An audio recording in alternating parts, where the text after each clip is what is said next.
Salut Louis-Philippe. Hum, Ça dépend des parties du jeu. C'est une excellente question en fait. Donc, pour les, les acteurs, donc le joueur, les ennemis, les NPC, ça c'est vraiment plutôt fait à la main. Et à la main, je veux dire, pas généré de manière procédurale avec du code. Bon, à la fin de la journée, c'est toujours des sommets, des triangles dans les jeux, dans les films également. Mais souvent, on va utiliser un logiciel comme Blender, Maya, 3ds Studio et autres logiciels du genre pour les artistes, pas pour les programmeurs, mais vraiment c'est aux artistes pour faire leur modelage 3D. Bon, d'autres aspects, par contre, sont générés de manière procédurale. Imaginez faire le monde de Minecraft généré à la main. Bon, ce serait vraiment...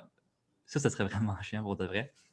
Mais les terrains sont souvent faits de manière procédurale, justement, comme dans Minecraft, ou même des terrains comme dans Skyrim ou Breath of the Wild. C'est comme semi-procédural et semi par les artistes. Ouais. Donc, ça prend une logique pour générer le terrain, mais on peut développer des outils graphiques pour comme peinturer un terrain. Bon, j'avais l'intention de vous montrer comment faire ça cette session-ci, mais évidemment, on manque juste tellement de temps. Donc, on va passer à côté de ça. Mais si vous voulez faire des terrains en 204, par exemple, pour vos jeux, vous pouvez voir qu'il y a un outil de ça dans Unity. Bref, un terrain, c'est comme juste plein de carrés qu'on déforme un petit peu, qu'on monte les sommets. Et ça nous permet de créer quelque chose qui paraît comme des collines et des montagnes. Autres aspects sont pas mal souvent faits de manière procédurale aussi, pour plusieurs raisons. Donc, quand c'est généré de manière procédurale, oui, on peut économiser de l'espace parce qu'on n'a pas besoin de fichiers 3D. Donc, au lieu d'importer et télécharger des fichiers 3D, on va juste les générer automatiquement. Ça a un avantage dans quelques instances. Mais aussi, disons, des arbres. Des arbres et, je ne sais pas moi, même des clôtures, des choses comme ça. Donc, disons que vous avez, je ne sais pas moi, une sorte de piste, une sorte de route. Et puis, vous voulez que la route, bah, elle a des courbes et que ce soit vraiment comme naturel, organique. Puis là, on veut une clôture sur sur les deux bords de la route. Ça serait également à chier de venir puis tout mettre la clôture puis toute la faire courber. Si on peut générer la clôture de manière automatique pour n'importe quelle route, c'est vraiment préférable. Donc, il y a beaucoup de génération automatique dans les jeux, dans les films aussi, je veux dire, le gazon et des choses comme ça, de générer avec un petit peu de comment dire, d'éléments aléatoires dans le gazon, dans les arbres, ça permet de donner un look organique. Un petit peu de chaos, ça fait en sorte que les choses ne sont pas trop symétriques, puis ça n'a pas l'air trop forcé ni trop robotique. Donc, je dirais que c'est vraiment un mélange de choses faites à la main par les artistes dans les logiciels précis et également beaucoup de choses générées de manière procédurale faites par les programmeurs. Si Et je vous autres, peux, évidemment, vous êtes des programmeurs, donc on vous fait des choses procédurales. si je peux continuer puis poser une deuxième question par rapport à ça. Euh, Si tu crées une clôture comme tu as dit sur le long d'une route, moi créer un cube, tu sais, ça a été quand même assez long. Fait est-ce que c'est vraiment fait comme ça de créer une clôture le long d'une route, ça doit être extrêmement long, ça doit prendre tellement de temps. Ben oui, ça peut prendre du temps, mais tu vas devenir plus habile. Quelque part, effectivement, les gens qui travaillent au niveau de la génération procédurale de primitives. Moi, je vous entends pas si vous parlez en ce moment. Là. Ah, est-ce que tu m'entends, Kyle? Moi, j'entends Kyle là, Est-ce que tu m'entendais, moi? Moi, je aussi. t'entends, toi. Ouais. Ouais, Ah, bon. OK. Bon, j'espère que vous m'entendez. Euh, la génération de primitives en tant que telle, effectivement, ça demande une habileté, ça demande une vision dans l'espace, ça demande de développer cette capacité à bien voir au niveau tridimensionnel. Et oui, il y a plein de choses qui peuvent se faire très rapidement. Alors, générer un cube, euh, vous allez vous apercevoir bientôt là, que c'est pas mal là, une chose assez simple. On pourrait générer une sphère. c'est un petit peu plus complexe. Générer ce qu'on appelle un tore, un genre de beigne, si vous préférez, avec comme un cylindre qui se recoupe sur lui-même, là, si vous préférez. C'est complexe. Mais tout ça se fait. Tout ça s'apprend. Mais oui, générer aléatoirement, générer une longueur de clôture sur une distance, c'est pas quelque chose qui est compliqué à faire au niveau procédural. Mais il faut effectivement avoir une vision qui se développe des choses. Alors, imagine, tu peux voir en tant que tel qu'une planche, finalement, est-ce que c'est vraiment différent d'un cube? Juste comme ça. Quand tu y passes 2 minutes, une planche et un cube, c'est la même affaire. La Ouais, seule mais pas chose qui trop. change, c'est la longueur des arêtes. Puis les arêtes sont irrégulières, des choses comme ça. Après ça, tu as la forme générale de l'objet et ce que vous allez commencer à voir, c'est l'impact de la texture qu'on met sur la primitive, sur sa forme, du moins son aspect visuel. Alors, il y a ce point de vue-là qu'on va avoir des textures qui vont modifier finalement l'impact de la lumière ou comment la lumière est réfléchie par certaines portions de l'objet et ce qui nous donne l'impression que l'objet a du relief, par exemple. Alors, il y a toutes sortes de trucs quand même là-dedans. Mais oui, vous devez apprendre à penser dans l'espace à ce moment-là.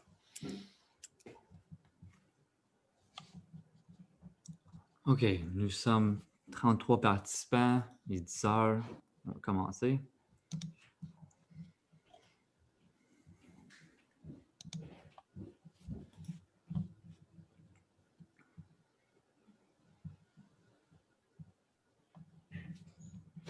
OK, Vincent, tu vois bien mon écran? Oui, tout à fait. All right. OK, donc on va commencer avec l'exercice 1. Je vais juste ouvrir quelques logiciels pour m'aider. Encore une fois, désolé tout le monde pour mon clavier mécanique. Je sais que c'est bruyant, mais j'ai pas trop de clavier. OK. Donc, je vais commencer avec l'énoncé ici. OK, vous devez écrire 2 scripts, 2 composantes. On va commencer avec le premier pour faire un cube à 8 sommets. Après ça, on va voir c'est quoi le problème avec le cube à 8 sommets. Et on va régler ça avec un cube à 24 sommets. Donc, ici, je précise bien que le point pivot d'un cube, autrement dit, l'origine du cube va être au centre du cube. Alors, quand je vais venir placer mes sommets, je vais le placer autour de l'origine. Qu'est-ce que ça implique, ça? On va aller justement au dessin. Okay, je vais juste tasser mes affaires un petit peu. C'est à 6. OK.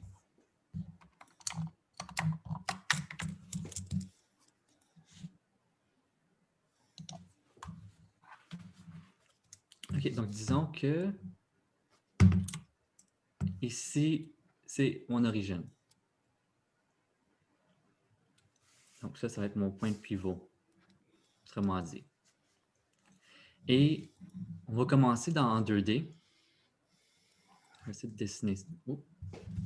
J'ai bien dit essayer de dessiner. Ça fait un bug que je n'ai pas utilisé ma tablette. OK.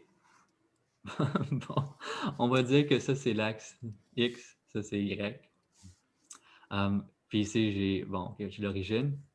Et maintenant, si je voulais juste faire un objet qui s'appelle un quad, autrement dit, un carré, mais dans l'espace 3D. Donc, un carré, c'est dans l'espace 2D. Un quad, c'est un carré dans l'espace 3D. Je ferais quelque chose comme ça. Bon, je mettrais 4 sommets ici. Et imaginez que tout est bien symétrique. Je ferais ça comme ça pour que le point de pivot soit au centre du quad, du carré. Et si j'étais maintenant pour faire une rotation, ben, je vais tourner alentour de ce point centre-là. OK. Si j'avais, disons,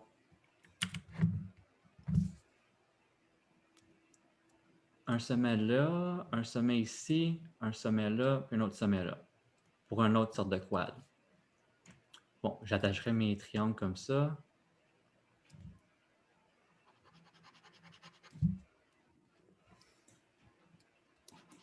OK. Et maintenant, si je faisais une rotation de ce quad-là, ben, je vais tourner alentour d'ici, du point de pivot. Donc, disons, je tournerais comme ça ou comme ça. Ce qui n'est pas ce que je veux selon l'énoncé. C'est pas nécessairement mauvais, on s'entend. C'est juste, ça dépend de ce qu'on veut. Moi, j'ai précisé qu'on veut que le point de pivot soit au centre.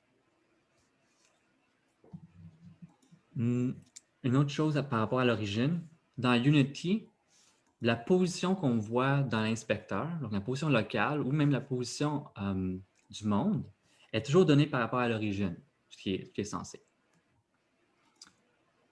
Donc, ici, disons que, je ne sais pas trop quoi, disons que ça représente l'espace de ma scène. Disons qu'ici, ça c'est la position absolue, on va y aller en 2D. Disons que ça c'est un 1. Et que ici, j'ai ce quad-là. Ça ressemblait à ça. OK, mais si j'ai encore la même scène, ici j'ai un 1. Mais j'ai ce quad-là, ça va plutôt ressembler à ça. Donc, ces deux objets-là sont placés à un 1. C'est juste que leur origine dans leur modèle est placée à des places, disons, différentes. Encore une fois, lui, il va tourner comme ça, alentour de l'origine, mais lui, il va tourner sur lui-même pour me donner des choses comme ça ici. OK. Donc ça, c'est une révision vraiment rapide de ce que tu as vu dans les premières capsules.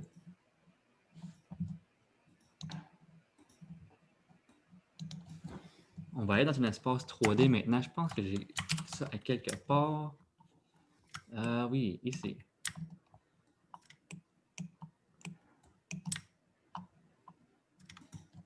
OK.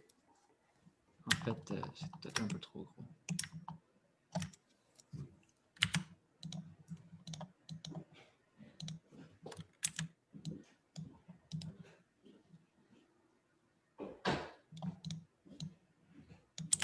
OK.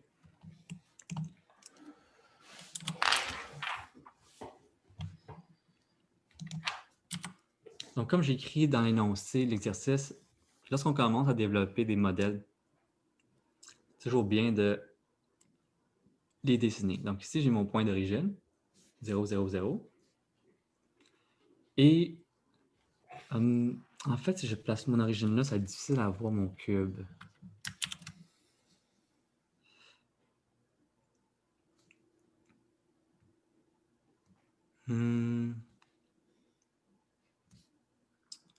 Ouais. Je pense que ça va être plus facile.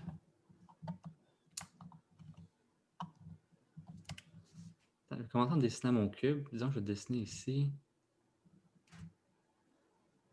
Donc, on commence en dessinant la forme en tant que telle. Et après ça, nous pouvons commencer à mettre nos sommets. Puis à commencer à penser à ça pour Unity. OK, donc je sais que j'ai un sommet ici. Un autre là. J'en ai un autre là. Ici. Ici. Ici. Ici. Et maintenant, avec ma perspective, je ne peux pas voir, mais je vais en avoir un autre en arrière. Donc, je vais juste les numéroter. Ça va me simplifier la vie. OK. Donc, je vais mettre ici 0. Et après ça, je vais dire...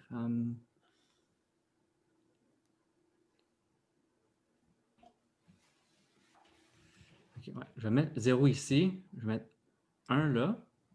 2, 3. Et après ça, ici, je vais mettre 4, 5. En arrière, ici, ça serait 6. Puis là, 7.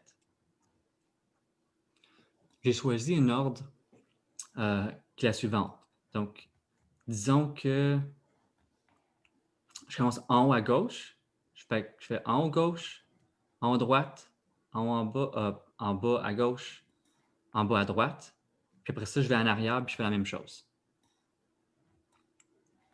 Donc, c'est comme si je regardais par ici. Ça, c'est ma première face en avant.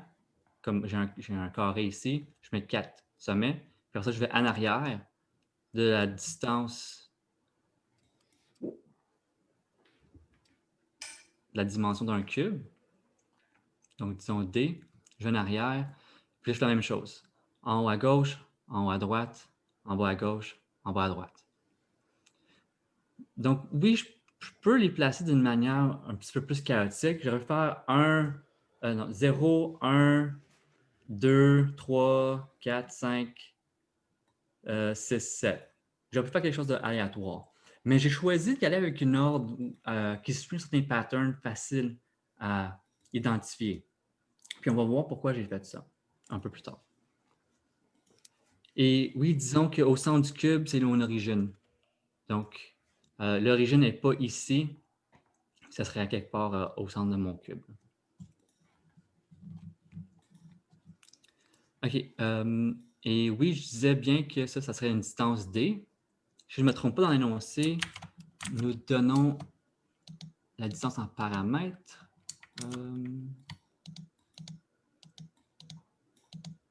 Ici, OK. Donc oui, chaque script doit contenir un champ longueur modifiable via l'inspecteur. OK, donc ici, j'ai dit D, mais en fait, ça devrait être longueur. Si je voulais maintenant placer mes sommets ici, concrètement dans l'espace, ce serait quoi les valeurs que je devrais mettre? Okay, on va aller un petit peu ici. Donc, 0, 1, 2, 3, 4, 5, 6, 7. Fait que j'en ai 8 ici. Et maintenant, je vais donner c'est quoi leur valeur.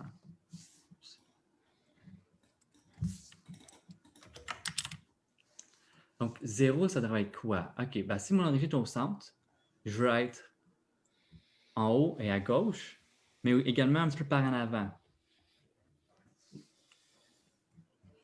Donc, je devrais être à, pour x, moins, disons, longueur sur 2. Ça, pour y, je vais être par en haut, mais par rapport à mon centre, ça va être... En fait, je vais faire un L comme ça. L sur 2. Et après ça, bon, sur l'axe de Z, si je veux aller plus en profondeur, c'est Z positif dans Unity, contraste à Z négatif, donc ça va être moins demi-L. Bon, et après ça, c'est pas mal semblable pour autre chose. Fait qu'ici, je fais plus, après ça, pardon, je fais moins, ça va être plus L sur 2. Les autres vont être pareils. Moins L sur 2.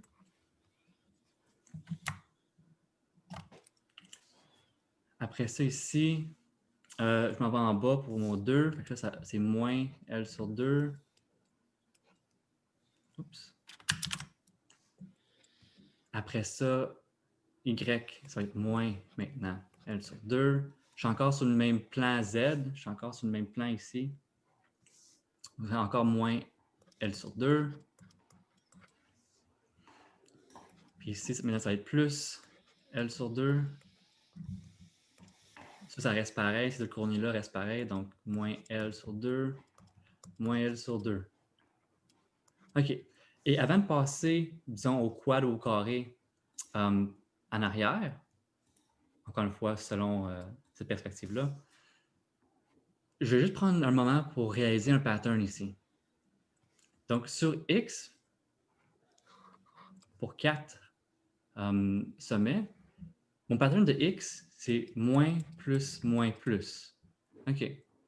Mon pattern pour Y, c'est quoi? C'est plus, plus, moins, moins. Plus, plus, moins, moins.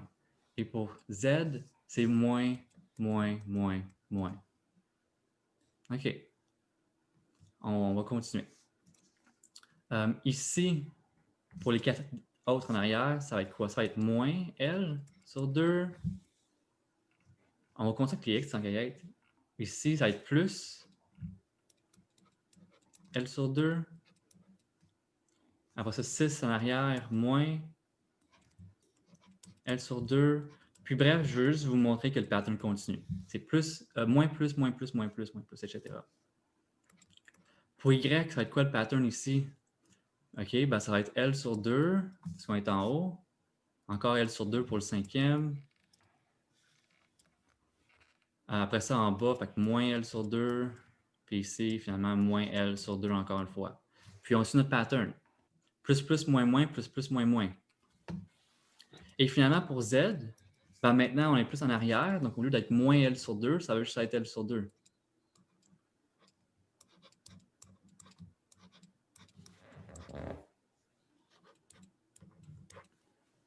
Et je vais juste fermer mon Slack. Puis ça, c'est par rapport au point d'origine, c'est ça? Toujours par rapport au point d'origine, ouais.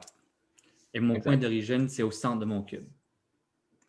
OK, puis finalement, ici, on voit que je fais moins, moins, moins, moins, plus, plus, plus, plus. OK? Donc, moins, moins, moins, plus, plus, plus, plus. Et ce genre de pattern que je viens d'identifier ici, qui est un pattern mathématique, ça va vraiment nous aider lorsqu'on va faire la génération procédurale. On va commencer bien de manière très, très naïve, disons. On va placer manuellement nos 8 sommets. Et puis après ça, on va faire un algorithme justement pour créer les sommets pour nous autres. Mais je vous dis, comme les arbres, par exemple, sont générés dans les jeux, dans les films, ce qu'on fait, c'est qu'on détermine une certaine règle. Une règle qui est vraiment, c'est un pattern. Et un pattern comme ça, on peut juste l'implémenter pour une autre chose. Je me souviens en 203 avec Vincent, en 2008, nous autres, on avait un pattern de fractal mathématique avec la programmation récursive. Donc, maintenant que j'y pense, Vincent, c'est quand même assez complexe. Ben, écoutez, T'étais intense à l'époque. ouais. Les Ben, fonctions. tu parlais des arbres, par exemple, ceux que ça Ouais. les intéresse. C'est vraiment des équations qui existent. On appelle ça des L-systems qui permettent vraiment la croissance, par exemple, dans les jeux vidéo, que ce soit les plantes, les arbres, etc. C'est entre ceux qui se demandaient, c'est une affaire, par exemple, une des choses qu'on se demandait, c'est dans le chat au début, est-ce qu'on fait vraiment des environnements avec ça? La réponse est oui. Parce qu'on ne va pas commencer dans une forêt, par exemple, dans Far Cry, à générer les arbres à la main. C'est pas vrai, là. C'est bien le fun d'avoir des artistes sous la main, mais il ne faut pas exagérer. Alors donc, on va prendre des systèmes d'équations qui vont faire croître un arbre et, par exemple, ça va amener des branches à des endroits spécifiques qui vont donner une apparence de réalité. On fait la même chose pour les plantes, etc. Exact, absolument. La nature suit des fractales. En fait, j'ai le goût de vous le montrer un petit peu parce qu'on en parle maintenant. Donc, tout ici, c'est des formes qui sont générées avec des règles. C'est un petit peu plus compliqué que ce qu'on fait en ce moment parce que c'est des règles récursives où on a comme la subdivision, mais ça reste l'idée de génération procédurale ici. Ouais, Donc, on écoute. va faire des effets comme ça. Bon, là, on s'en vient un petit peu, un petit peu intense. Mais ici, bon, c'est ça que je voulais trouver. Fractal grower. Ici, on a un arbre, comme Vincent disait. Ça suit une règle pour générer des formes. Et si on ajoute un petit peu d'aléatoire, comme certaines branches qui vont continuer, d'autres que non, ça nous donne quelque chose d'un petit peu plus organique.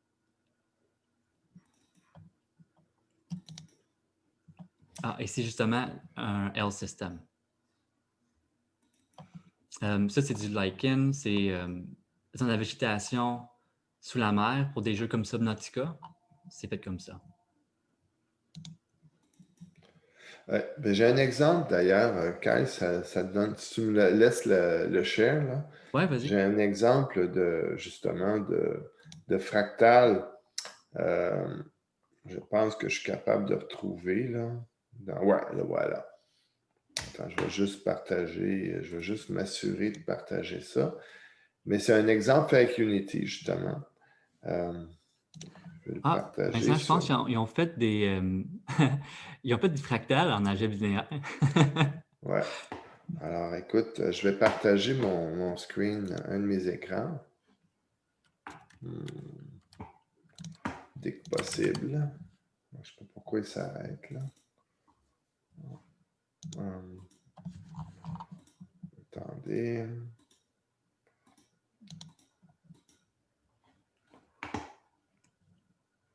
Bon, voilà.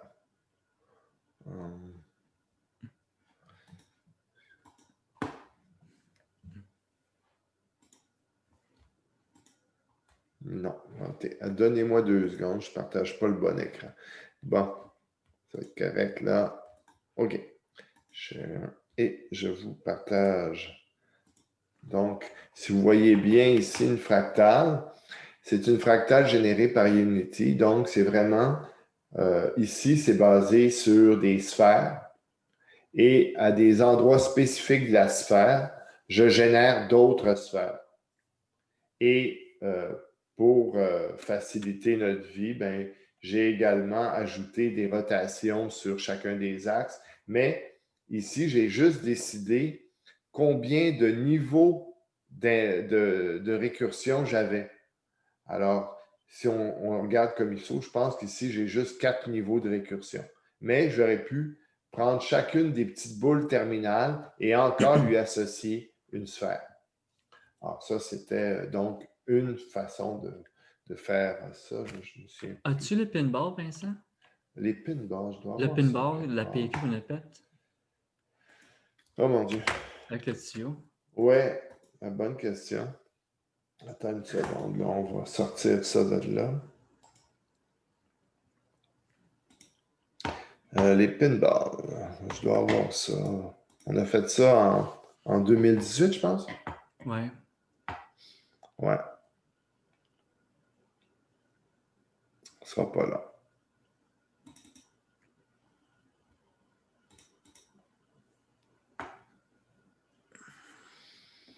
Je sais pas si j'en ai une version fonctionnelle. J'espère que oui.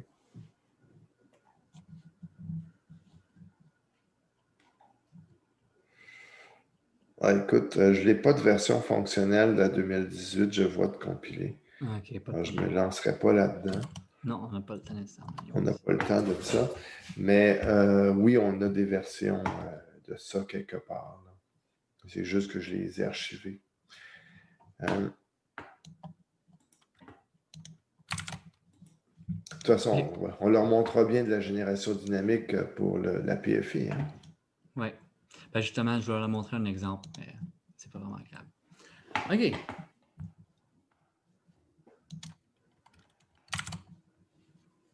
Donc, on va revenir à ce qu'on faisait. Et c'est que j'aurais bien faire ça. Trouver une place. OK, ici. Et maintenant, on va juste implémenter ça dans Unity. Mais avant, je vais aller chercher ici mon script Show Vertices Component, qui est un script que j'ai fait pour vous autres, pour vous aider à visualiser vos sommets dans l'espace avant de commencer à faire vos triangles. Parce qu'on va commencer avec les sommets, puis après ça, on va parler de triangles. Donc, on va utiliser le script ici. Je vais le télécharger. Je vais venir le mettre dans mon projet, dans mes assets.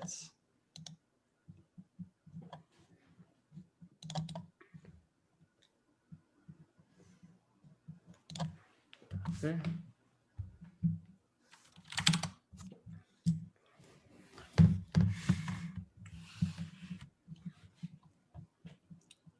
OK. Et maintenant, je crée un script qui va générer mes sommets.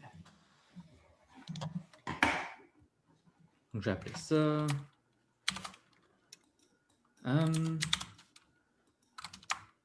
Cube Mesh Generator.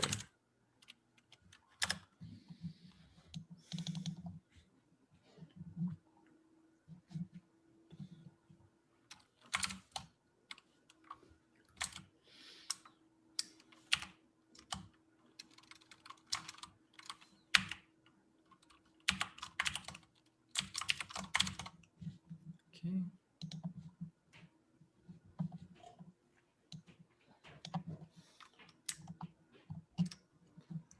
Et je vais créer un GameObject. Et mon but, ça va être de créer les sommets pour le maillage qui va aller sur le GameObject qui possède le script. OK, fait que je vais appeler ça, disons, cube. Sur le cube, je vais lui donner un QMeshGenerator. Et en suivant les règles que je viens de dire, ça nous prend un mesh renderer. Require component mesh renderer.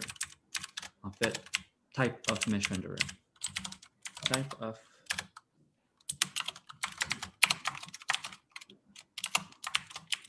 mesh renderer. OK. Donc, je vais juste en fait sauvegarder ça.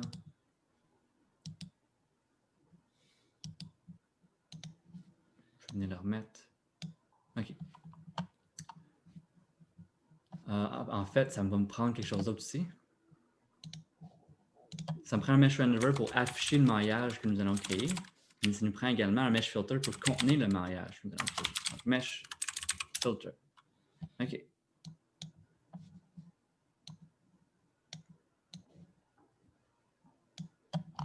Bon, maintenant, vu que j'ai ajouté mes required components, lorsque j'ajoute le script QMeshGenerator, ça me vient ajouter mes composantes dépendantes automatiquement.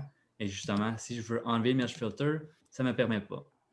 J'ai besoin d'un mesh filter tant que j'ai un QMeshGenerator, comme exprimé ici par les deux lignes de code. OK, donc ça fonctionne.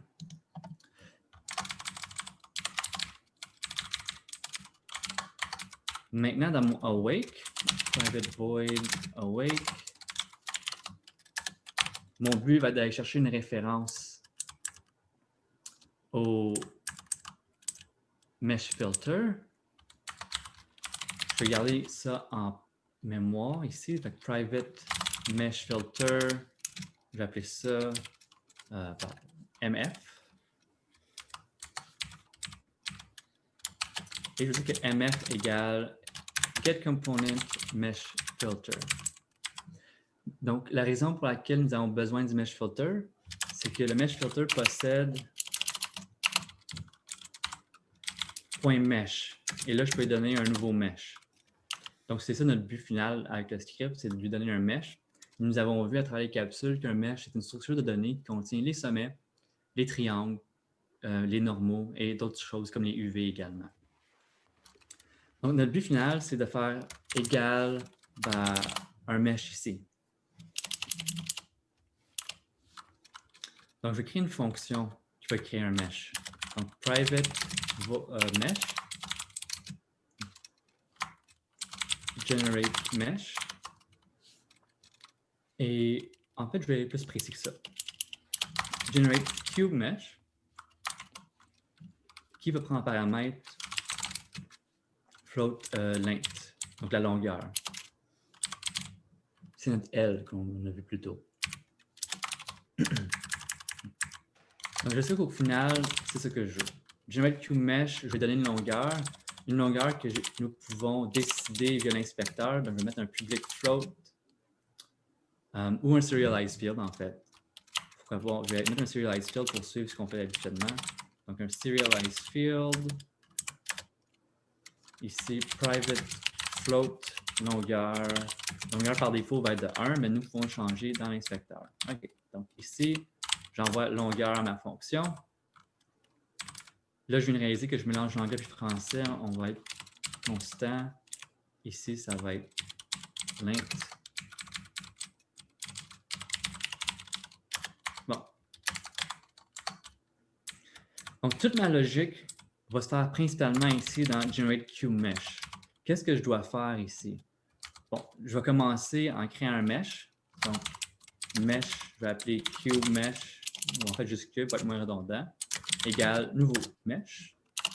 Si je ne me trompe pas, nous pouvons donner un paramètre à ça, non?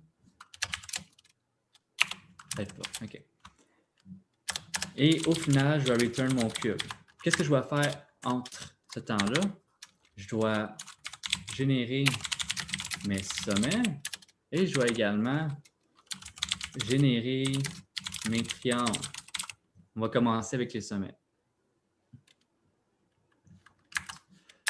Donc, je sais que j'ai 2 tâches à faire. Donc, chaque tâche mérite sa propre fonction si nous voulons sur des bonnes pratiques de programmation et d'organisation de code. Donc, je vais créer justement une fonction pour ça. Private. C'est quoi mon type de retour? C'est quoi ça, les sommets, pour commencer? Je sais que je vais faire cube.mesh. Non, cube c'est déjà un mesh. Je vais faire cube.vertices égale quelque chose. Donc, mes sommets, c'est un tableau de vecteur 3. OK. Vertices égale une fonction qui me retourne un tableau de vecteur 3. Et j'ai appelé ça generate vertices. Et puis, en fait, je vais enlever le mot cube ici.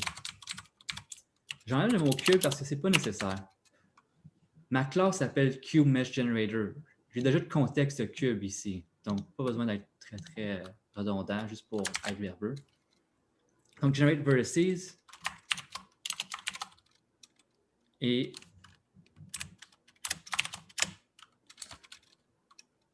je sais que je vais avoir besoin de créer un nouveau tableau de vecteur 3. Donc, ici, je vais appeler ça vecteur 3 vertices égale new vecteur 3.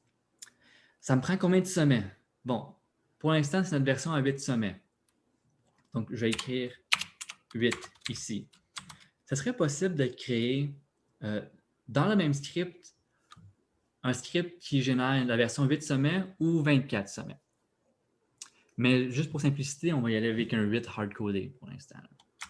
J'aurais pu mettre ça comme une constante aussi, mais en même temps, le contexte est d'un cube. Donc, les seules valeurs censées, c'est 8, 24, 36, des choses comme ça. Pas vraiment besoin de mettre une constante. OK. Et je sais qu'au final, j'ai besoin de return mes vertices. Afin que je puisse faire cube.vertices en haut, ici égale generate vertices. On avance. J'ai comme le squelette de mon code, mais maintenant, il manque vraiment la partie importante, c'est de créer ces sommets-là. Donc, je peux le faire ici. Puis, je vais y aller avec la manière naïve que j'exprimais plus tôt. Donc, je vais faire vertices 0 égale quelque chose, vertices 1 égale quelque chose, et ainsi de suite, ainsi de suite. Donc, vertices 0 égale, OK, qu'est-ce que ça va être? Ça va être un new vecteur 3. Là, on avait dit que notre premier devrait être moins la longueur divisé par 2. Ici, la longueur, je vais l'envoyer en paramètre à GenerateMesh. Je vais l'envoyer également en paramètre à GenerateVertices. Donc ici, on va prendre float length. OK. Et tant qu'à y être, je réalise que ma fonction ici, les seules données qu'elle utilise, c'est des choses reçues en paramètres. Le mesh, elle le génère. Et l'int, on le reçoit. Je n'utilise pas de propriété de l'objet. Ça pourrait être statique, cette affaire-là. Donc, une belle fonction statique. Ah, mais en fait, j'ai generate vertices ici qui n'est pas statique non plus. Donc, évidemment, on met les deux statiques. OK. Je ne sais pas pourquoi ici, il me donne un indice. C'est quoi qu'il veut? Ah oui, c'est pourquoi on a mis statique exactement? parce que, juste écrit ici, j'ai pas besoin de propriété ou de méthode de l'objet ou d'instance pour être plus précis. Donc, Generate Mesh ici, c'est vraiment comme juste une fonction vraiment utilitaire. Okay. C'est purement un outil. En fait, je peux même le mettre public. Mais à ce moment-là, ça serait pas mieux qu'on dise que Generate Cube Mesh était statique? Generate Cube Mesh au complet pourrait être statique. Il faudrait juste changer une coupe d'affaires parce qu'ici, on voit que, premièrement, si toute ma classe était statique, ça ne peut pas être un mono-behavior. Donc, ça deviendrait une classe C# vraiment standard, vanille. Je parlais vraiment juste de la fonction Generate Mesh. Vu que maintenant elle est statique et qu'on peut s'en servir un peu partout, est-ce qu'il ne faudrait pas la rendre plus précise en mentionnant que c'est un cube dans le nom? Ah, c'est vraiment une excellente question. Donc, pas vraiment. Parce que comment on fait pour l'appeler? On ferait CubeMeshGenerator.GenerateMesh. Donc, on a déjà le contexte que c'est un cube ici. En fait, c'est notre première chose qu'on écrit. Donc, c'est vraiment évident. Mais c'est vraiment une excellente question. J'aime ce que vous pensez à des choses comme ça. Tout à fait. OK. Une question. Oui?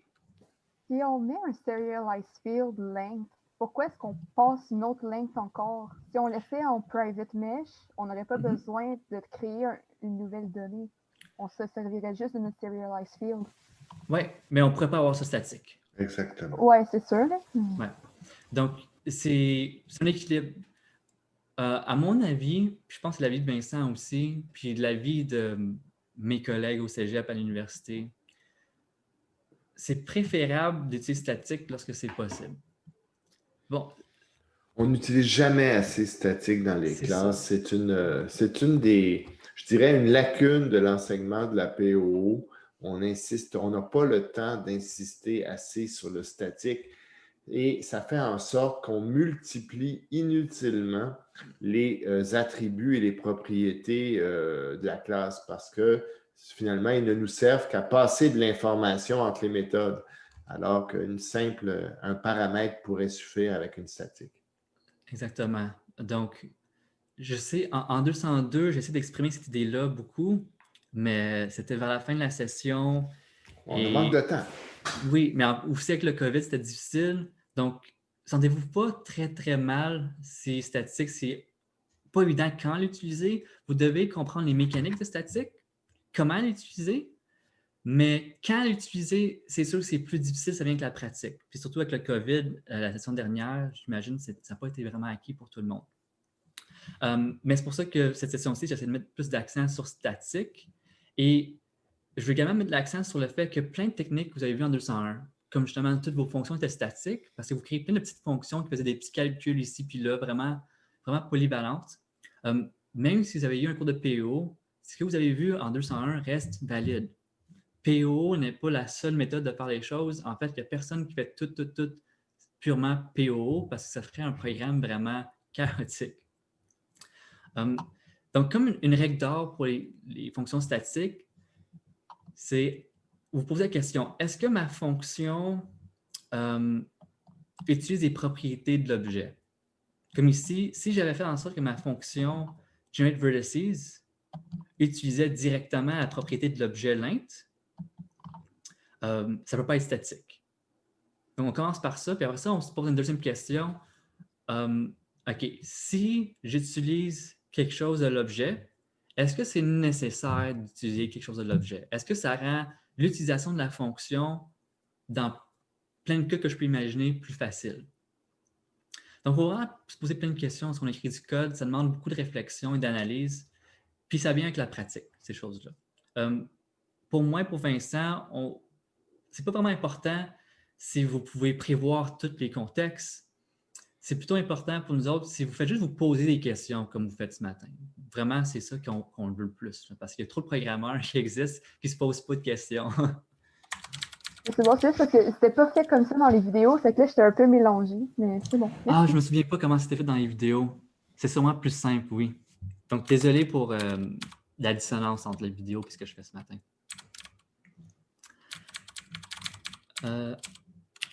OK, on va continuer. Donc, je pense pas qu'on va avoir le temps aujourd'hui de tout faire les exercices, mais bon, c'est pas vraiment grave. Au pire, on prendra du temps plus tard. OK, donc, l'int, on disait moins l'int divisé par 2. OK, après ça, quoi d'autre? On disait par en haut, fait que ça va être l'int divisé par 2. Là, on s'entend que float, l'int c'est un float, donc ça va être une division pas entière, mais une division réelle. Et après ça, ici, c'était par en avant. En fait, je dirais par en arrière, donc moins l'int divisé par 2. OK, est-ce que quelqu'un peut me dire c'est quoi le problème avec cette ligne de code-là? Surtout ici, là. Tu fais 3 fois la même division. Ouais, je fais 3 fois la même division. Puis si j'avais 24 sommets, ça ferait 3 fois 24 fois la même division. Pas vraiment intelligent. OK, c'est 24 fois 3 sommets, 3 calculs de division. C'est pas super lourd, mais lorsqu'on parle de procédural plutôt, de génération procédurale, on peut créer des maillages avec des centaines de milliers de sommets. Exactement. Donc, faire 300 000 divisions inutiles, ça finit par avoir un méchant coût, potentiellement. Surtout si c'est un jeu genre mobile ou sur la Switch où on n'a pas des grosses cartes graphiques pour faire nos calculs. OK, donc, on va simplifier les choses. Je vais calculer ça une seule fois. Mon code est un petit peu décalé. OK. Ici, je vais créer float, c'est un half length. peux écrire half L pour sauver un peu de temps aujourd'hui. Ça va être length divisé par 2. Fait que juste garder ça en mémoire. Fait qu'ici, ça va être moins half length. Juste pour souligner le pattern, le motif, je vais mettre mes plus. Donc, plus half length. Puis ici, c'était moins half length. OK. Et bon, je vais faire ça plusieurs fois. On avait dit que c'était moins, plus, moins, plus. On avait dit plus, plus, moins, moins. Pour ça, moins, moins, moins, moins. OK, je vais copier ça. Ici. Plus, moins, plus, moins, plus, moins, plus, moins, moins. OK. Puis ici, il faut que je change tout ça. Ici, c'est pas bien long. Oups.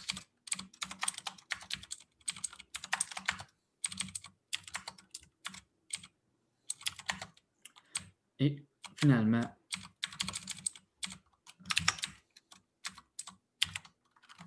un, 2, 3, 4, 5, 6, 7.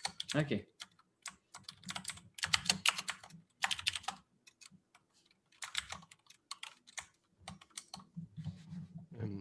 Si je peux me permettre, Oui. pourquoi tu as fait toutes ces assignations-là à place de faire comme dans la vidéo puis de la faire à l'instanciation du tableau? Je me souviens plus quand j'ai fait dans la vidéo. Je les ai ouais, directement mis dans le tableau d'un coup. J'aurais pu faire ça aussi. Ce que je voulais faire maintenant, c'était créer un contexte où je pouvais valoriser les fonctions statiques, juste pour faire de la révision à propos de ça. Donc, ce que je n'ai pas fait dans la vidéo, parce que je voulais vraiment juste nous concentrer sur les sommets en tant que tels. Mais y a-t-il une manière qui est meilleure que l'autre ou pas? Meilleure que l'autre? Je dirais que celle que je fais en ce moment. D'avoir tout bien divisé en fonctions, c'est préférable, puis c'est plus polyvalent à long terme. C'est quoi ça? OK, ça, c'est pas le script. OK, sur mon cube, je vais mettre mon show vertices component également. Et je vais espérer que je n'ai pas fait de niaiserie. Mais j'ai sûrement fait une niaiserie quelque part.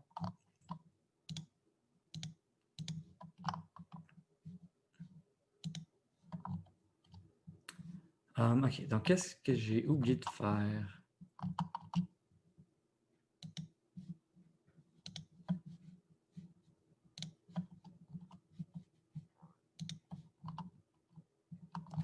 Ah, mon show vertices n'est pas là. OK, c'est là, parfait. Donc, on va regarder ça avec un plan X, Y et Z positif, comme ça. OK. Donc, Z positif, on voit ça en profondeur et ça suit ma logique. Fait que gauche, droite, gauche, droite. Je fais les 4 premiers qui sont devant moi, parce que je vais en arrière.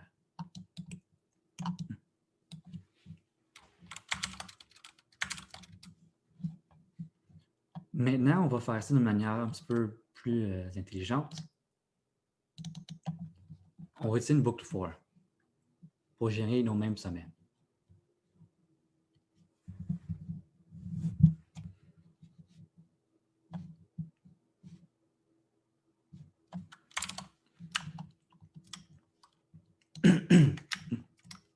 OK.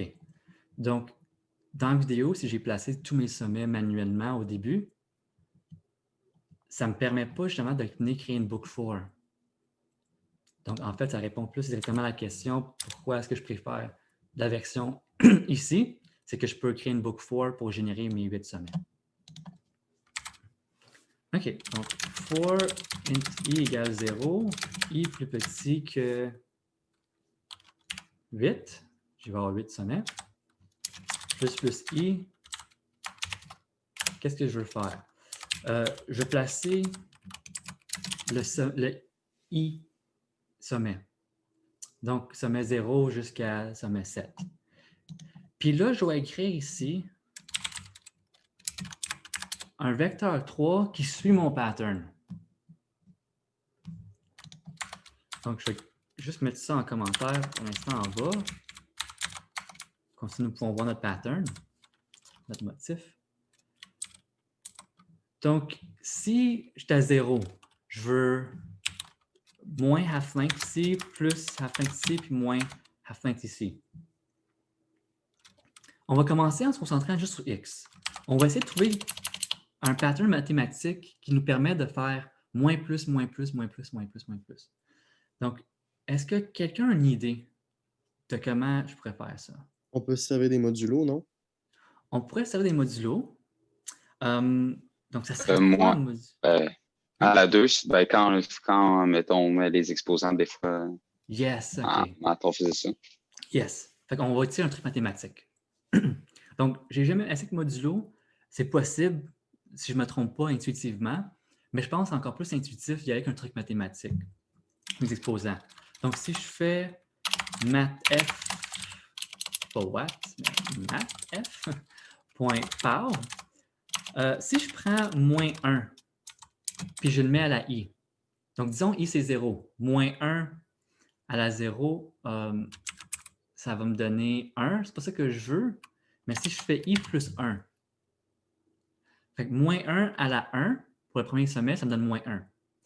Moins 1 à la 2, ça me donne 1 pour mon deuxième sommet. Fait que ça fait moins plus. Si je suis rendu au sommet 2, je fais moins 1 à la 3, fait un négatif mis à la puissance d'un nombre impair, ça me donne un négatif. Fait que je fais moins plus, moins plus, moins plus, moins plus. OK. Après ça, ça nous prend quelque chose pour Y. Maintenant, pour Y, c'est pas moins plus, moins plus, moins plus, mais c'est plus, plus, moins, moins, plus, plus, moins, moins. Ça va encore être avec le même truc qu'on pourra faire ça. Mais il va y avoir une deuxième partie à ce truc-là. Donc, je vais commencer ici avec moins 1. Et qu'est-ce que je pourrais bien mettre ici? Donc, si je mets, disons, si je mets i plus 2, ça me donnerait quoi, ça? Je veux dire, avant, ici, j'alternais à chaque 1. Fait que je faisais moins plus, moins plus, moins plus. Maintenant, j'alterne à chaque 2. Plus, plus, moins, moins. Donc, ici, je voyais 1. Je peux me dire, ben, je vais mettre 2 ici. C'est peut-être un petit peu logique. Mais est-ce que ça fonctionne? Donc, disons pour vertices 0, moins 1 à la 0 plus 2, 2. Fait que ça me donne moins 1 à la 2, ça me donne plus. OK. Ici, après ça, moins 1 à la 1 plus 2, 3. Fait que moins 1 à la 3, ça ne fonctionne pas, ça me donne moins 1. J'ai besoin de plus 1 pour avoir mon plus comme signe. Mais il y a comme un petit truc qu'on peut faire.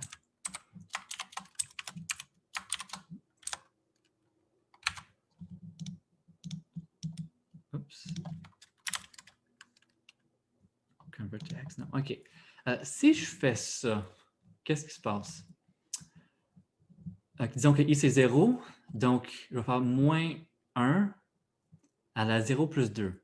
Donc 2 divisé par 2, ça me donne 1. Donc ça va me donner moins ici. OK? Je voulais plus, mais on va juste considérer que c'est quand même correct. Qu'est-ce qui arrive si i c'est 1? Je vais avoir 3 divisé par 2. 3 divisé par 2, ça ne me donne pas 1,5 par contre. Ça va me donner 1. Parce que ça, c'est un entier divisé par un entier. Donc, quand j'avais i0, je faisais moins 1 à la 1. Et quand j'ai i égale 1, je fais encore moins 1 à la 1. Une fois que je vais avoir i égale 2, là, je vais faire moins 1 à la 2. Donc, ça me permet justement d'avoir 2 fois de suite le même exposant. C'est juste qu'en ce moment, qu'est-ce que j'ai? Moi, je voulais plus, plus, moins, moins. Ben, ça va me donner moins, moins, plus, plus. Bon, ben, je peux changer un petit peu mon expression ici. Je peux juste faire moins 1 fois ça. Ou je peux changer mon ordre. J'aurais pu décider d'y aller avec moins, moins, plus, plus au lieu de plus, plus, moins, moins. Au final, ça ne change rien. Mais juste pour rester à ce que j'avais dessiné plus tôt, je vais mettre un moins 1 ici. Oui, ça fait une opération de plus, mais bon. OK. Je ne sais pas pourquoi que ça, c'est en jaune. C'est gossant un peu, mais bon. Puis après ça, qu'est-ce que je veux? Je veux les Z, avec notre point power. Et là, on a trouvé notre motif. Notre pattern dans les maths, c'est de faire I plus 2. En fait, I plus le nombre d'exposants identiques consécutifs divisé par ce même nombre-là. Donc, si j'en veux 4 de pareil, avec le même signe, je fais I plus 4 divisé par 4.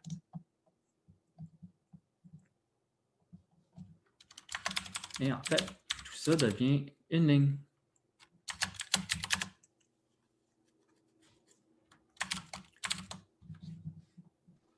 J'avais juste une question. Oui. Dans Show Vertices, moi, ça me dit handles, ça n'existe pas in the current context. Handles do not exist in the current context.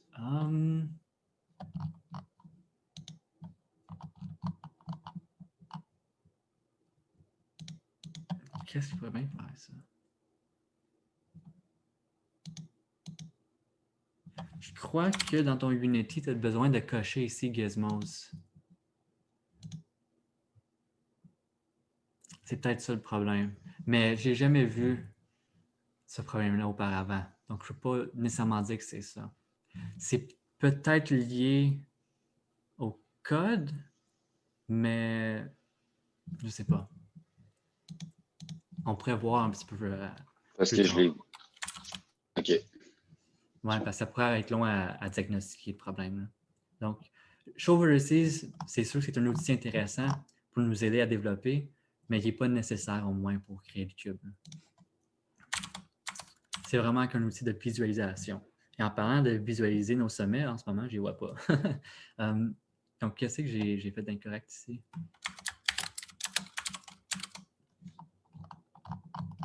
Ah, j'ai pas mon Show Vertices, justement. Je pensais que j'avais mis. OK. Donc, j'ai encore la même disposition. Et ici également, on voit qu'on tourne par rapport au centre.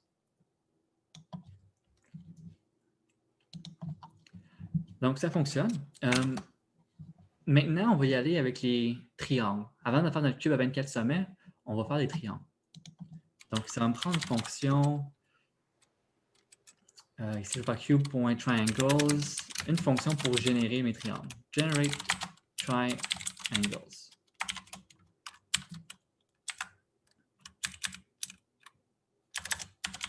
Public statique. Ben, en fait, non, statique, public. Est-ce que c'est... Ouais, ça pourrait l'être. OK. Public statique. Donc, c'est quoi le type de triangle? C'est un tableau d'entier. Okay, on le voit ici. Tableau d'entier. Generate triangles.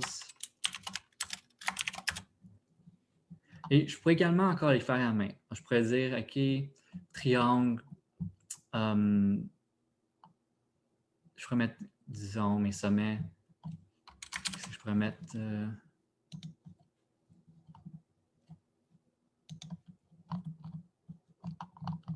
Coudonc, j'oublie toujours de le mettre.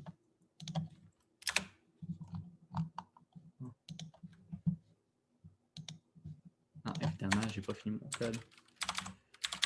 Okay, je vais juste créer mon tableau ici. Int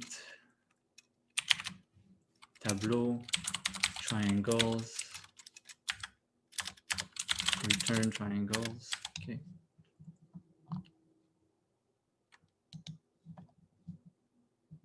Point instancier. New tableau d'entier. J'ai combien de triangles? J'ai 6 faces, 2 triangles par face. Ça va me prendre 12 triangles.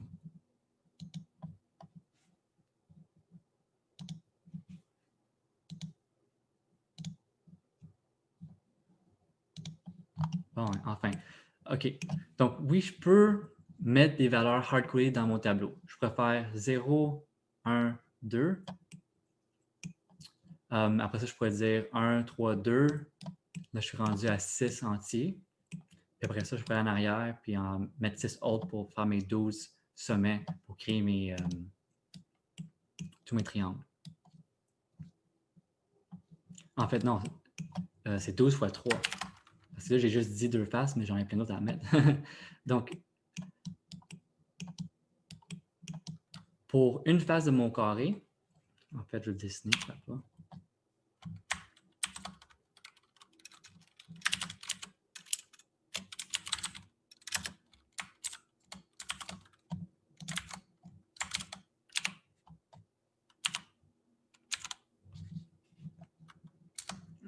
Même que je vais en 2D. OK. Donc, pour chaque face, et puis j'en ai 6, je vais créer 2 triangles.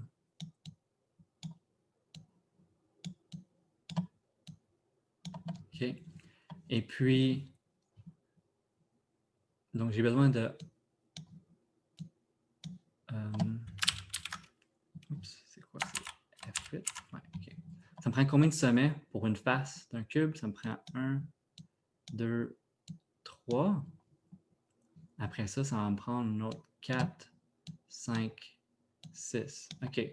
Donc, ça me prend 2 triangles, donc 6 sommets. Ça me prend 6 sommets par face. J'ai 6 faces, donc ça m'en prend 36 sommets.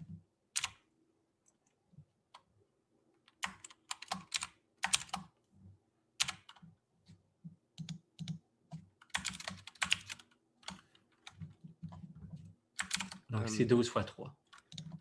J'ai l'impression qu'il y a une erreur dans ton code. Est-ce que ça se C'est peut? possible, ça serait où? Je pense que si tu changes la longueur de ton cube, ça ne change rien dans Generate Vertices. Parce Oui, que tu as tu utilises absolument raison. -1. Oui, tu as absolument raison. J'ai oublié d'utiliser ça. Fait que ça me donne mes signes. Puis après ça, je dois multiplier ça par ma longueur. Fait que ce qui est vraiment cool ici, c'est que ça me donne un vecteur. Donc, je vais juste multiplier mon vecteur par mon scalaire de half length.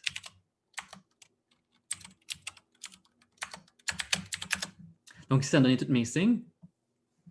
Et j'ai juste besoin de multiplier ça par half length pour avoir toutes mes valeurs ici.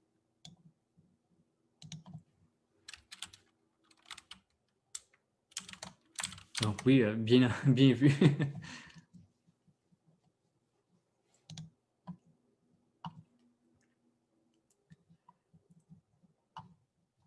OK, donc je vais revenir à mon dessin plutôt, si je peux le trouver, OK.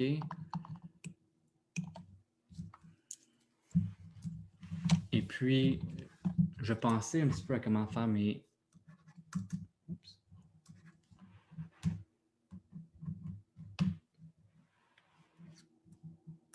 OK. À comment faire mes triangles.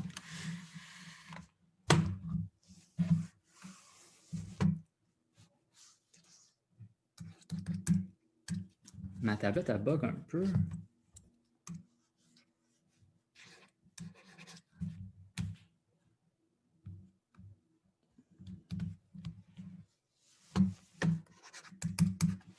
Donnez-moi 2 instants.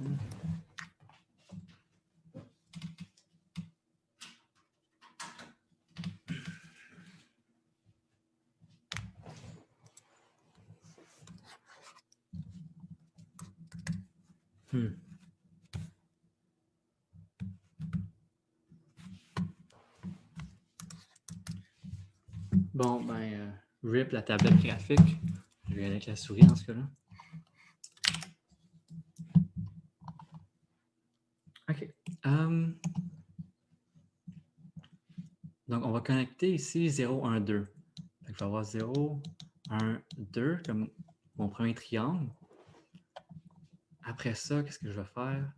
Je vais faire 1, 3, 2. 1, 3, 2. OK. Et puis, après ça, qu'est-ce que je peux faire? Juste prendre quelques instants pour réaliser que j'ai fait un pattern ici. J'ai fait 0, 1, 2. Puis après ça, OK, je fais 1, 3, 2. Donc, je pars en haut à gauche, je vais en sens horaire. Après ça, je pars en haut à droite, je vais en sens horaire. Je vais essayer de suivre ce même pattern-là pour mes 6 faces. Pourquoi? Ben, un petit peu comme avec les sommets, ça va pouvoir me permettre de faire, en fait, d'exploiter ce pattern-là pour créer une petite fonction mathématique pour me générer automatiquement tous mes triangles. Donc, disons que ça, c'est ma face 1. Donc, ça, c'est pour ma face 1. Pour ma face 2, je suis le même pattern. Fait que je vais faire 6, 5, 3. 6, 5, 3. Et après ça, ici, 5, 7, 3.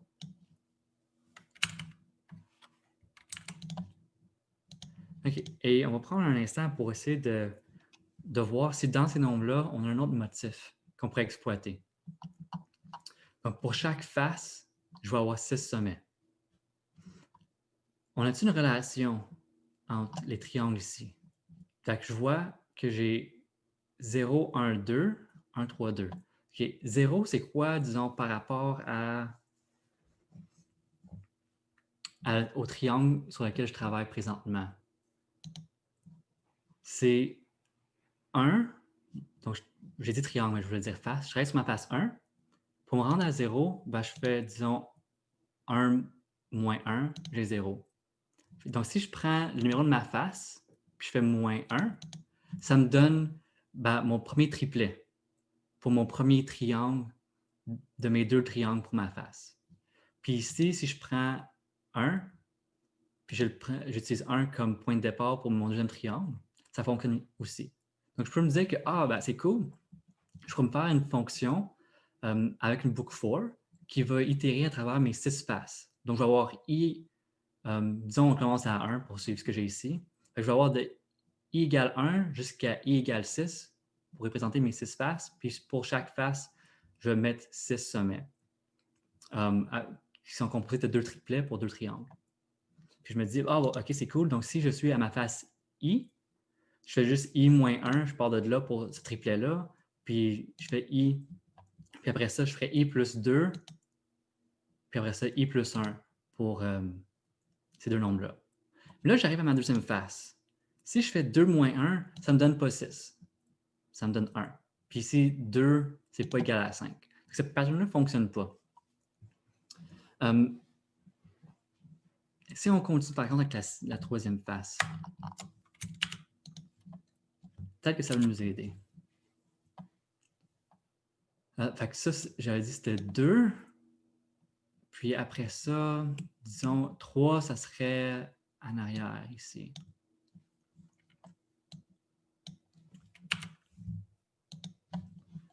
Donc, si je suis encore même pattern, je commence en haut à gauche. Là, on n'oublie pas, ça serait comme si je regardais par là. Donc, en haut à gauche, c'est pas 11, mais c'est 5. Donc, 5. Après ça, 11. En bas, ça serait 5, 11, 6. Et après ça, 11.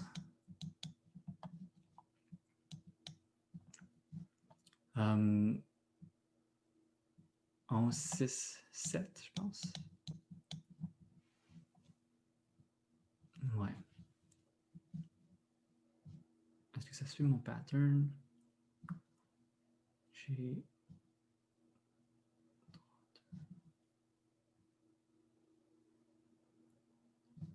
Je pense que c'est correct.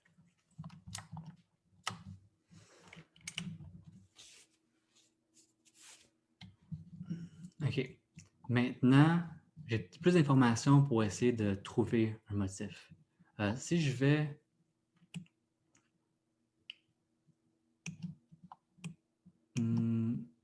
fait, j'ai peut-être pas fait ça dans le bon ordre. C'est vraiment important de se trouver comment on veut placer numéroter nos faces pour avoir quelque chose de facile. Là, je fais 6, puis je redescends. Donc, il y a toujours une manière de générer un pattern mathématique avec ça, mais j'essaie de trouver le plus simple, le plus intuitif à créer, qui va demander moins de termes dans la formule ou dans la règle.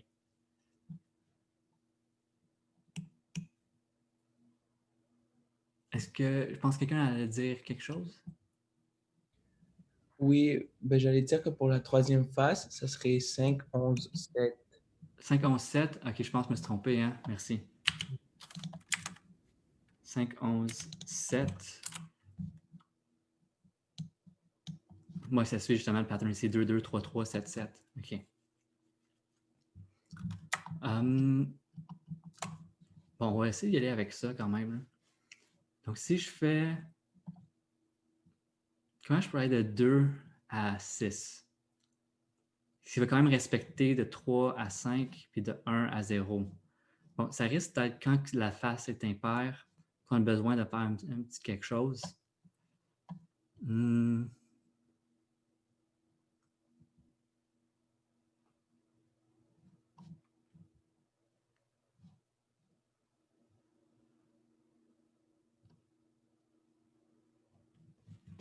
Bon, je vais tricher parce que j'ai pas la concentration ce matin pour déchiffrer tout ça.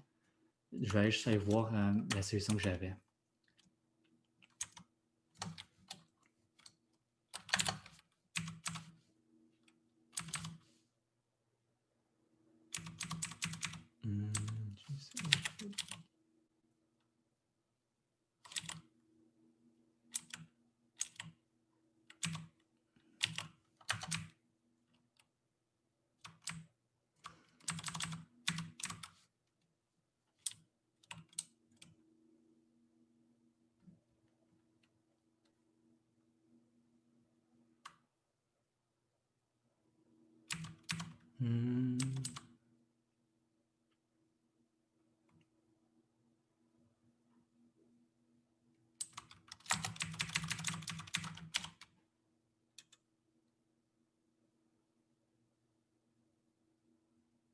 Ça ici, par contre, c'est pour ma version à 24 sommets, pas pour 8 sommets. Bon.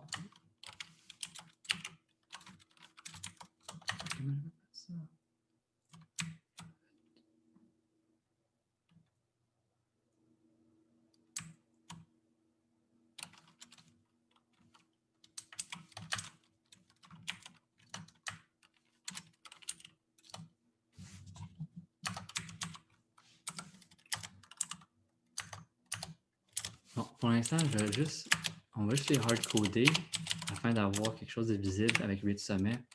Donc, je vais dire triangle. Je vais le faire comme ça. OK. Donc, ça me prend 0, 1, 2. Ici, copier ça. 0, 1, 2.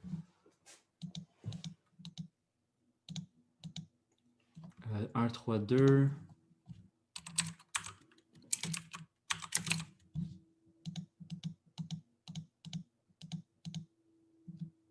C'est 5, 3. Je vais essayer de me souvenir de ça. Bon, en fait, je vais apporter ça à 8.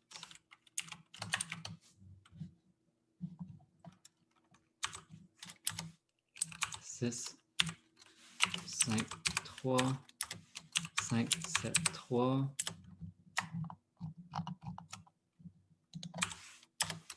5, 11, 7, 11, 6, 7. Et je vais juste prendre le temps de regarder qu'est-ce que ça donne.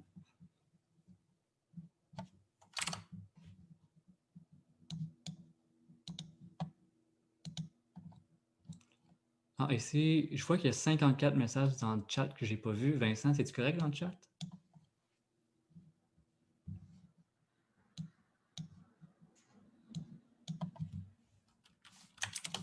Est-ce que Vincent est mort? Vincent, t'es sur mute depuis tantôt, je pense.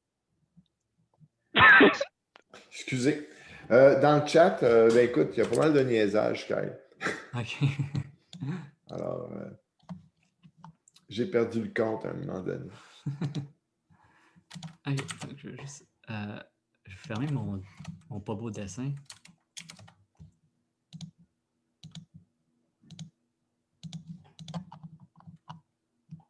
Generate triangles.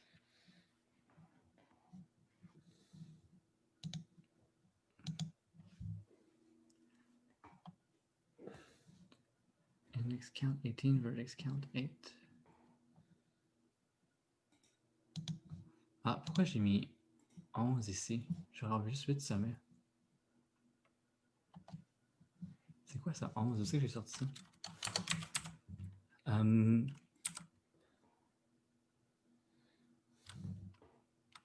Bon, on va signer ceux-là.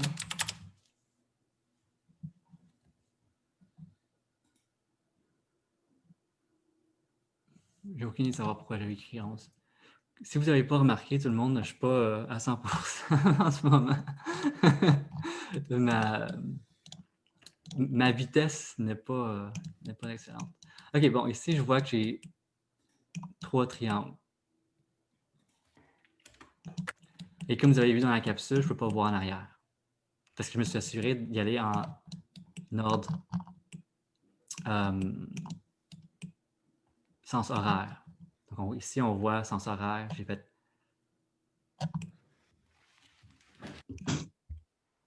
On va aller ici, en fait. J'ai fait 0, 1, 2. Alors, c'est 1, 3, 2. Là, mon 6, il n'y a comme pas rapport. Ici, par contre, là, on voit que j'ai un triangle ici qui est incorrect. Mon 5, 7, 3 est bon, mais 6, 5, 3, c'est pas correct. Mon 6 il est de l'autre côté. C'est pas 6 ici ce que je voulais. Je voulais faire 1, 5, 3 ici. Pas 6, 5, 3.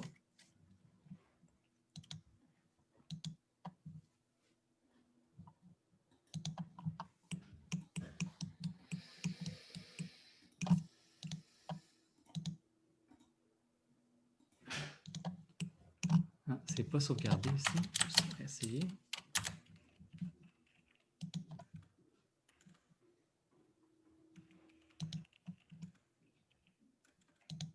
OK, bon. Et maintenant, ce que je vais faire, c'est que je vais mettre une texture. Donc, je peux prendre ici mon Mesh Renderer, Element 0. Je vais donner une texture. Il y en a des par défaut.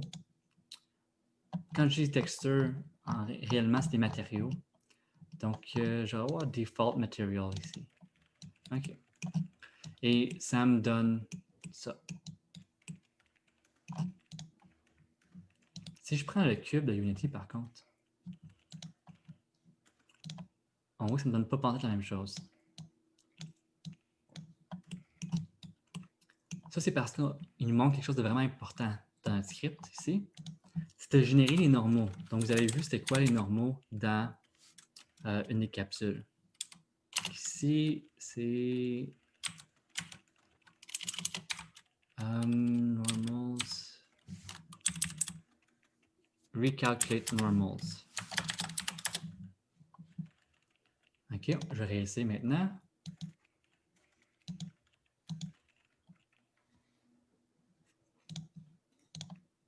Je vais venir remettre mon default material. Et puis, je vais comparer avec le cube de Unity.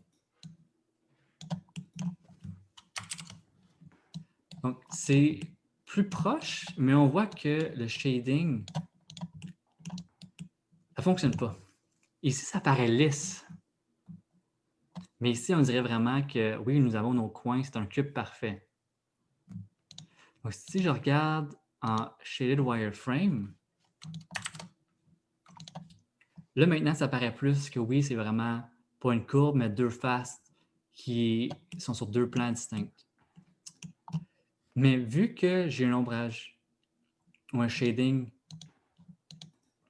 qui n'est pas vraiment flat, qu'on appelle, c'est du flat shading, ça, ben, on dirait qu'on a une courbe ici. Ça, c'est parce que je n'ai pas dupliqué mes sommets. Donc ça, c'est le problème avec juste 8 sommets.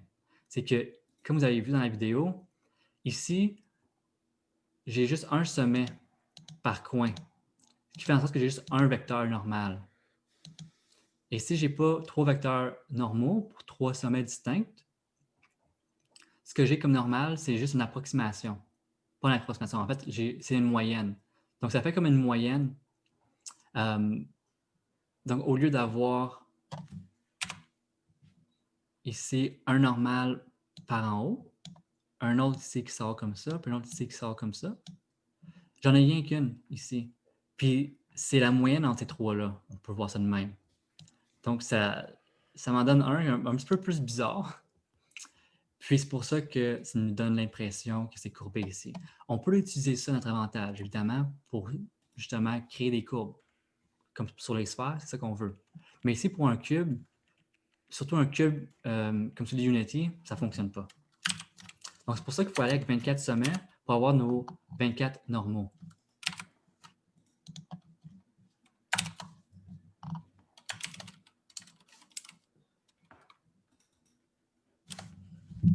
Alors, je vais aller dans mon Cube Mesh Generator.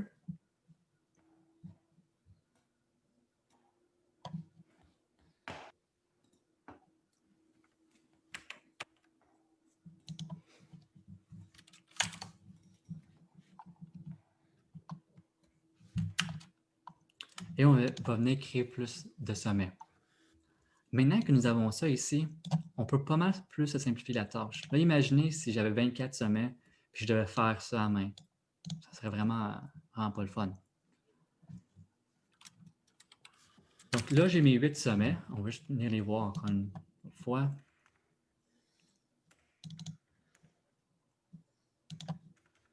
OK, j'ai mes 8 sommets ici. Ça me prend 24, où chaque sommet est triplé. Donc, je vais avoir 24 sommets uniques, mais 8 positions distinctes. Fait qu'ici, j'ai déjà mes 8. Maintenant, je vais juste en mettre 8 autres à la même place, plus un autre 8 autres à la même place, pour en avoir 3 par position. Donc, c'est pas vraiment compliqué. Ici, je peux changer ça pour book4. Ici, je vais juste appeler ça n. Int n égale 0, n plus petit que 3, plus n. Et je vais juste faire ça 3 fois. Mais j'ai quand même une petite chose à changer ici. En ce moment, je veux 24 sommets. Donc, je vais changer de 8 à 24, fait que 8 fois 3. Et ici, je vais toujours mettre un nouveau sommet à i. Ce qui va juste me donner de 0 à 7. Moi, je vais aller de 0 à 23, vu que j'ai 24 sommets maintenant. Donc, comment est-ce que je pourrais faire ça? Si je fais i fois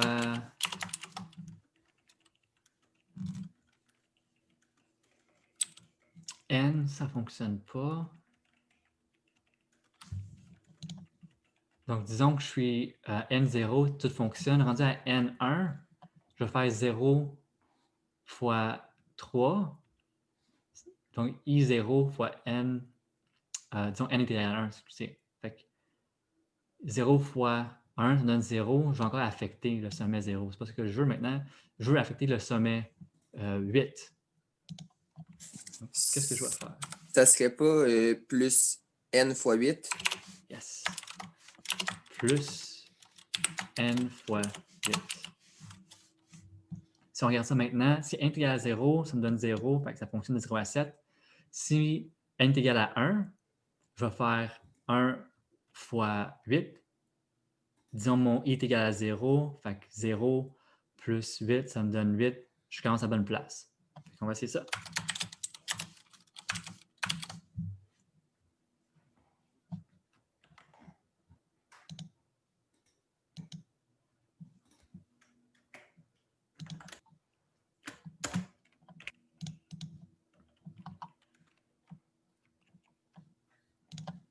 Et ils me font voir ici que ça fonctionne exactement comme prévu.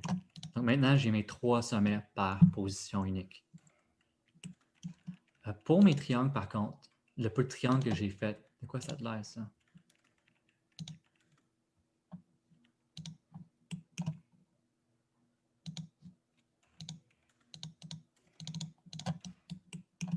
On a le même problème qu'avant. C'est parce que dans mes sommets ici, pour mes triangles, je vais encore comme si j'avais juste 8 sommets. Donc ici, je dis 1, 5, 3. Mais 1 et 3 sont utilisés pour ma première face ici, qu'on voit là. Donc, je finis par réutiliser ces normaux.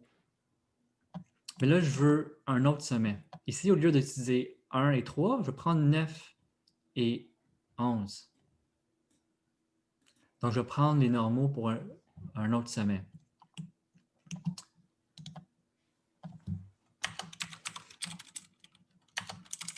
Donc, je vais juste changer ça ici. Maintenant, ici, je vais faire 9, 5, 3. 9, 5, 3. Et après ça, je vais faire 5, 7, 11.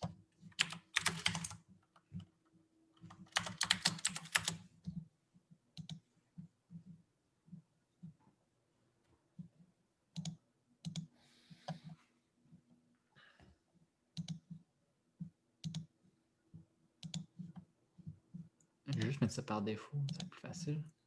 OK.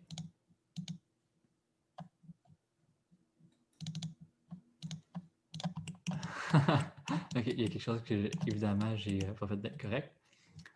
9, 5, 3. Non, j'ai même dit qu'il fallait pas prendre 3, il fallait que je prenne 11.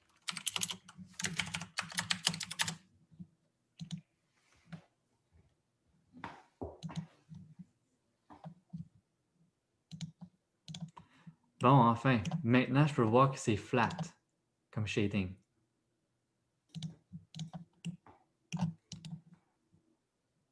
Je prends ma référence du cube de Unity. On va comparer les deux.